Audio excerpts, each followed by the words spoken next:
Are you guys ready for war? For the Planet of the Apes? Even if you're not, you did click on this video, which I assume means you're at least ready for some things about Planet of the Apes. Which we have! Here are 7 more things you didn't know about Planet of the Apes. Probably.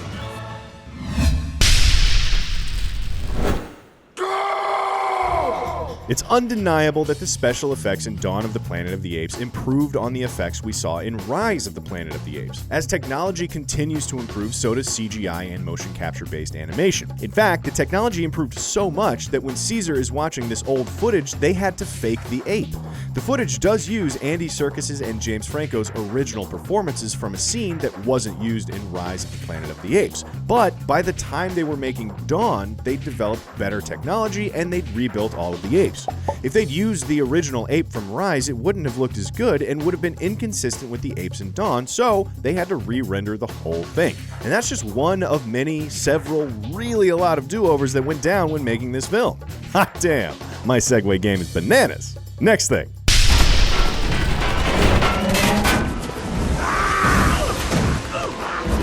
Remember this shot with Koba taking over the tank? It's just one long shot with a series of vignettes that build a pretty boss sequence. What you didn't know is this one shot went through well over 1,000 drafts at Weta Digital before they got it to the version that we see in the final film.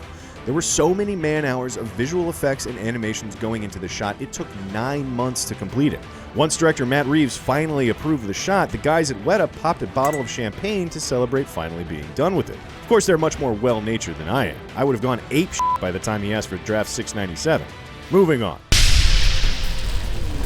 Here's another major revision you probably didn't know about. As we mentioned, the apes look a bit different from Rise to Dawn due to innovations in technology, and we're not just talking about Caesar. Koba also looks pretty different in the 2 films, but you may not have known that it's because there's a different guy playing him in the 2 films. In Rise, Koba was played by Christopher Gordon, who's primarily a stunt performer. But with Koba having a much bigger role in Dawn, they recast and Toby Kebbell took over the role. You know that guy from that episode of Black Mirror? Or you may also remember him from Kong's Skull Island. Although you probably didn't realize that he didn't only play Chapman in Skull Island, he also played Kong. Boom! Bonus thing you didn't know, except it's a bit more complicated than that, which brings us to our next thing. Okay, so Toby Kebbell does have street cred in the mocap ape game after playing Koba, but he learned it all from Terry Notary, the movement choreographer on the recent Apes films, and the guy who plays Rocket. Notary literally took all of the mocap performers in Rise, Dawn, and War to ape school to teach them all how to, do ape stuff. Interestingly enough, Toby Kebbell and Terry Notary both played Kong in Skull Island. Kebbell provided facial references, while Notary did most of the heavy lifting on the physical performance.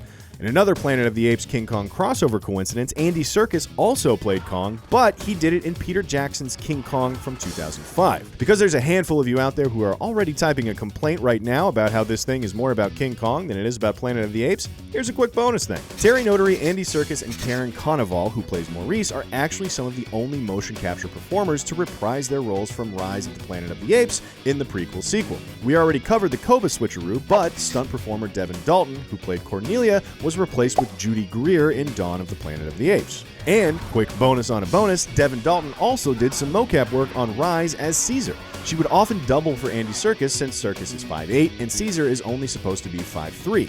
The animators needed a smaller person to use as a reference, and that's where Devin came in. Until she was fired and replaced. Moving on. Home. We're really going. Let's talk about a pivotal moment in Rise. This moment when Caesar decides to stay in the ape jail rather than go home? Well, this moment really only works as well as it does because of the shot of the leash, which cements the symbol of him going back to being a pet if he goes with Rodman, rather than an ape with free will, and more importantly, an ape with a chance at freedom. In a shocking turn of events, the insert shot of the leash came at the suggestion of a studio exec. That's right, the suits that we lambast on this show for having relentlessly terrible notes finally got one. Good on you, Fox executive whose name we can never possibly know. Good on you. For yesterday.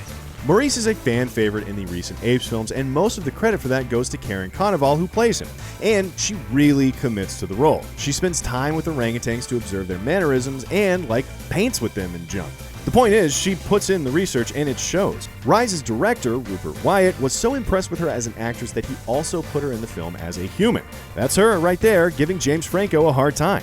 90 days, sir. Be thankful you're talking about court dates. You're lucky they didn't put that animal down. And just when I thought I couldn't love Maurice anymore. Okay, last thing. We've talked a good deal about all the fancy schmancy special effects in Rise and Dawn, but this fire right here, this is them literally burning their set down. Usually with a fire of this scale, a production would just do the fire as a visual effect in post, but they went for the real thing and straight up set their production designers' hard work ablaze. Obviously, this created a lot of safety issues during the shoot, and it's also the type of thing you only get one shot at doing. But they pulled it off, and Beavis would certainly approve. Fire.